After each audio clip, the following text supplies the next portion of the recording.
जय हिंद।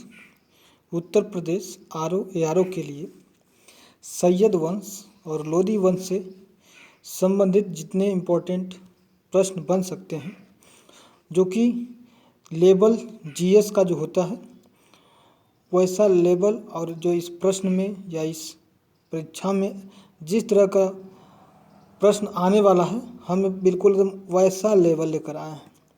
और बता दें कि जो लेवल है GS का वही रिजल्ट आपका लाएगा। तो ये लोदी वंश और सैयद वंश से संबंधित जितने क्वेश्चन हैं इम्पोर्टेंट, आइए एक एक करके उन्हें समझते हैं और उससे संबंधित जानकारी को भी हम यहाँ देखेंगे।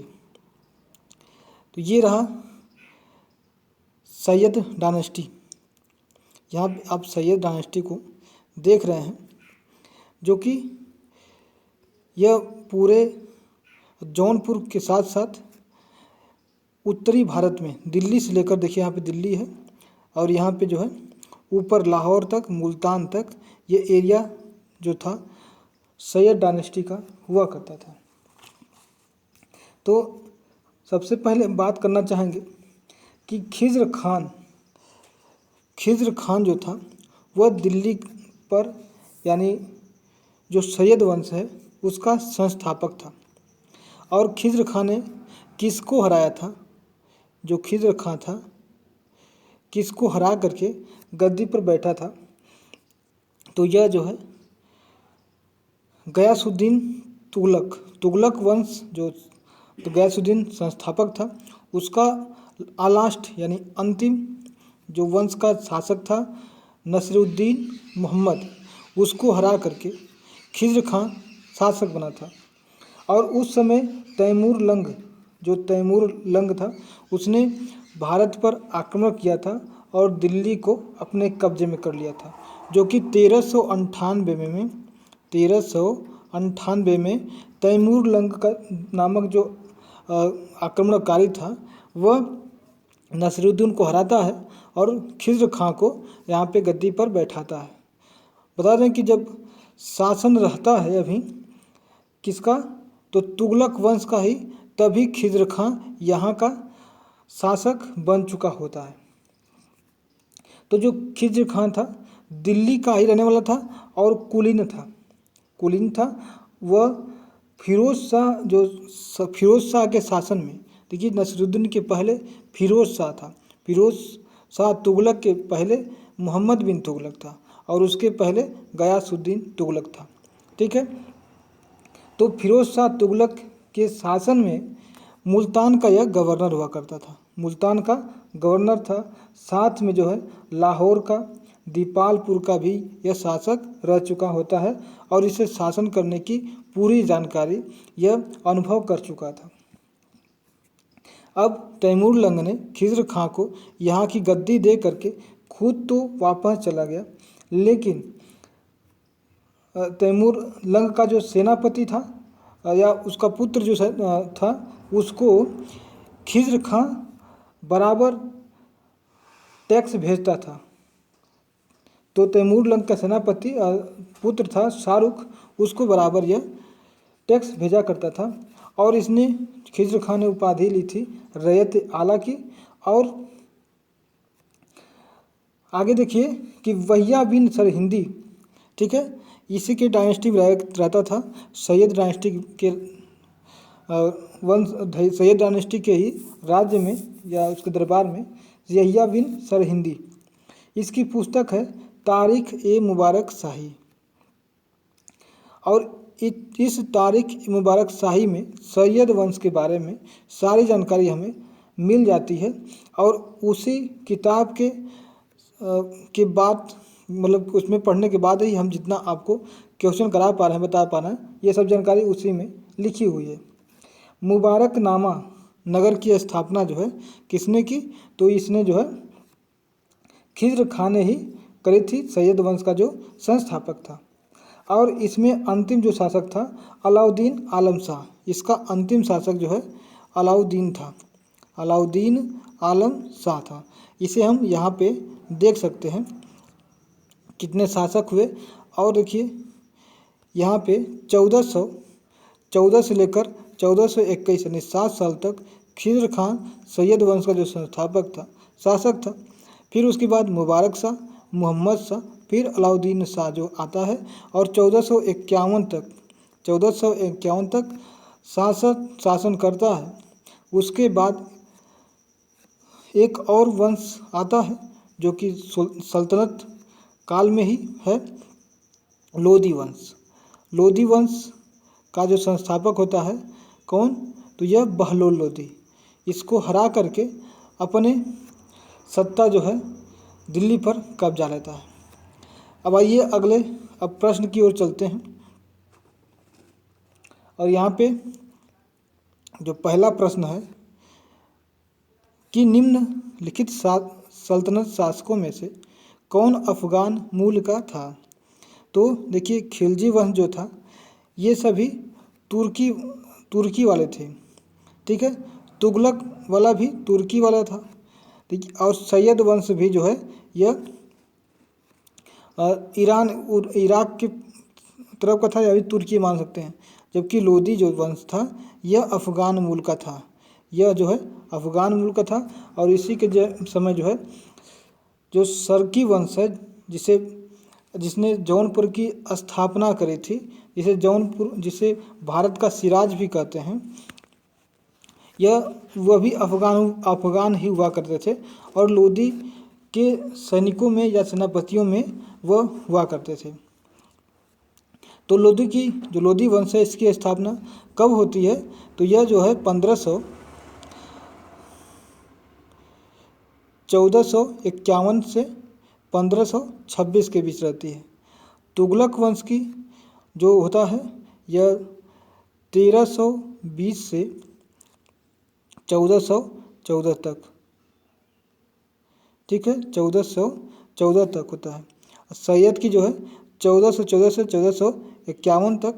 और खिलजी की यहाँ पे लिख दें तो 1290 से 1320 तक शासन किया था। इसमें सबसे लंबा काल किसका था, सबसे लंबे समय तक शासन किसने किया था, तो यह था तुगलक वंश का।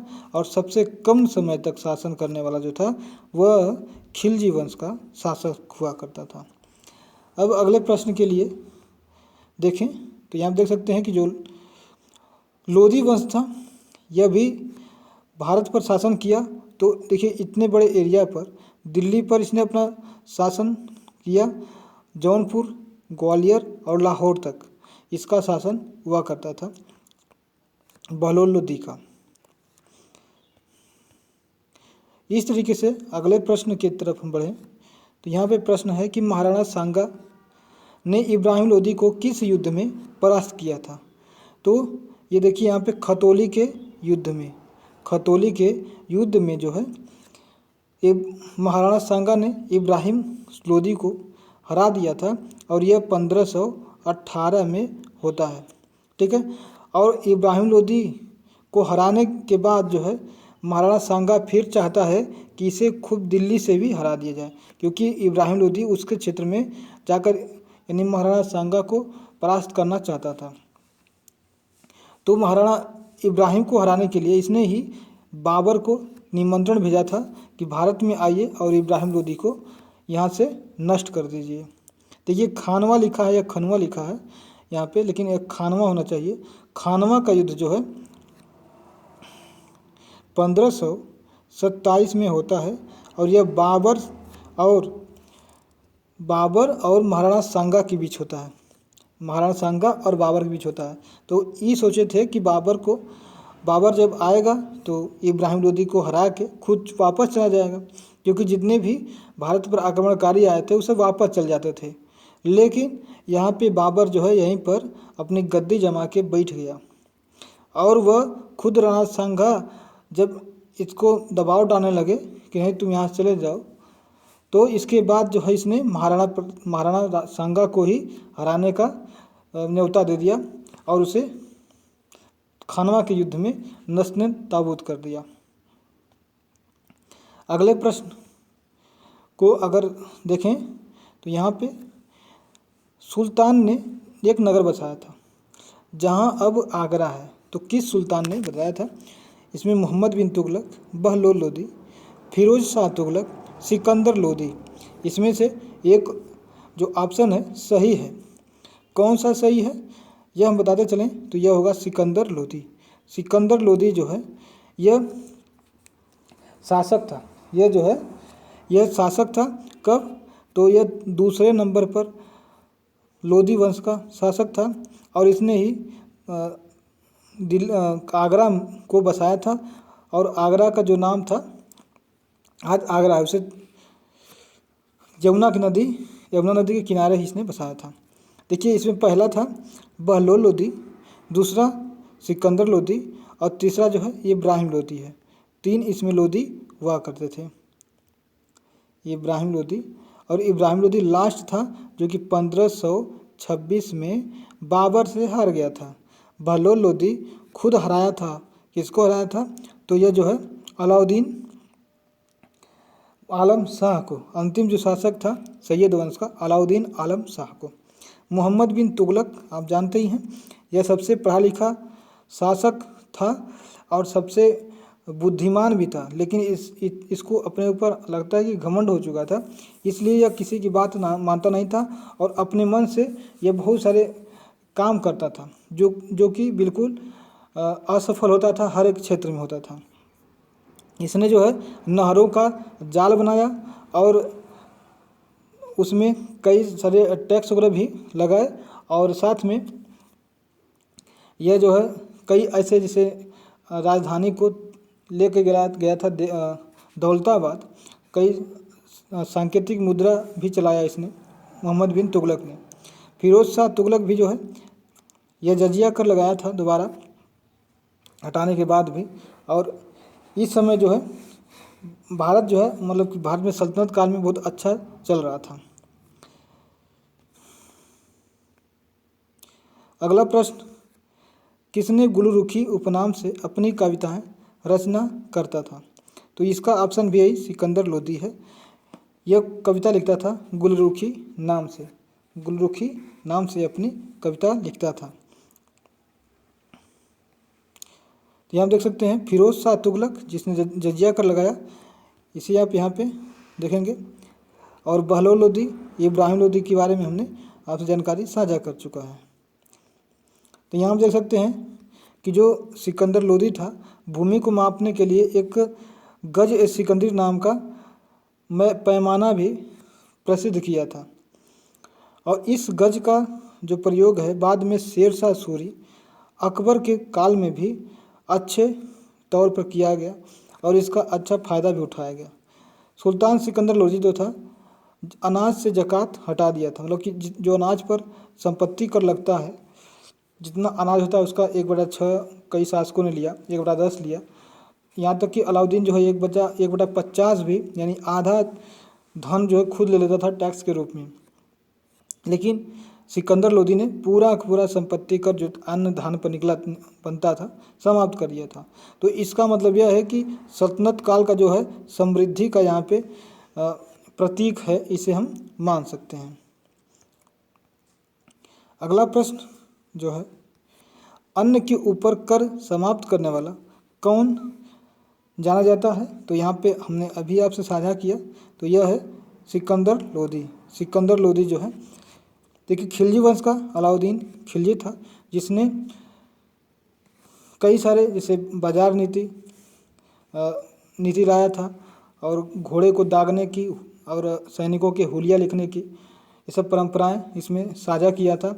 और पूरे विश्व को या भारत को पूरा विजित करने का इसने सपना देखा था, इसलिए इसे सिकंदर-ए-सानी की उपाधि भी दी जाती है। इसी के सेनापति गाजी मलिक हुआ करता था और यहाँ पे 1000 दिनारी जिसे मलिक काफूर भी कहा जाता था अलाउद्दीन के सेनापति हुआ करते थे। गयासुद्दीन तुगलक जो था यह अलाउद्दीन खिलजी का एक सेनापति के रूप में था जिसे गाजी तुगलक कहते हैं। इसने ही जाकर के रावी नदी के